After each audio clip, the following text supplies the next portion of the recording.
আগের ব্লগে তো তোমাদেরকে বলেছিলাম আমার শরীরটা একটু খারাপ ছিল, বাট আজ সকাল থেকে একটু বেটার ফিল করছি। আর আজকেই আবার আমাকে যেতে হচ্ছে কলকাতা, কারণ আজ আছে আমার এক্সাম, যার জন্যই সকাল সকাল স্টেশনে চলে এসেছি। আর ট্রেনও ধরে নিয়েছে। আর ট্রেনে এই দাদা জলের দরে একেবারে বিক্রি করছিলেন এই পাউচ ব্যাগগুলো। আমিও নিয়ে নিয়েছি, দাঁড়াও পৌঁছে তোমাদের ভালোভাবে একদম দেখাচ্ছি পাউচটা।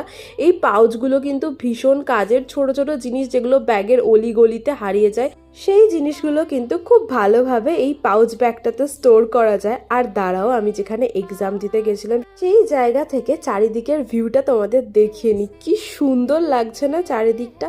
এরপর তো এক্সাম শেষ হয়ে গেল আর বাড়ি ফেরার পালা। আর ইতিমধ্যে দেখো বৃষ্টিও শুরু হয়ে গেছে। আর আমি যখন শিয়ালদা পৌঁছালাম, ট্রেনটা আসতে না আসতে এত ভিড়, তিল ধরানোর জায়গা ছিল না। আর যদিও সন্ধ্যের টাইমে এরকম ভিড় হওয়াটাই স্বাভাবিক। আর সারাদিন যেহেতু আমার সেরকম একটা খাওয়া দাওয়া হয়নি, তাই ট্রেন থেকেই টুকিটাকি যা পাওয়া যাচ্ছিল সেগুলোই খাচ্ছিলাম।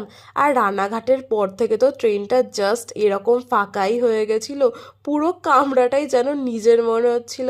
আর এরপর তো আমি চলে গেছিলাম বাড়িতে। আর এইভাবেই কাটলো আজকের দিনটা।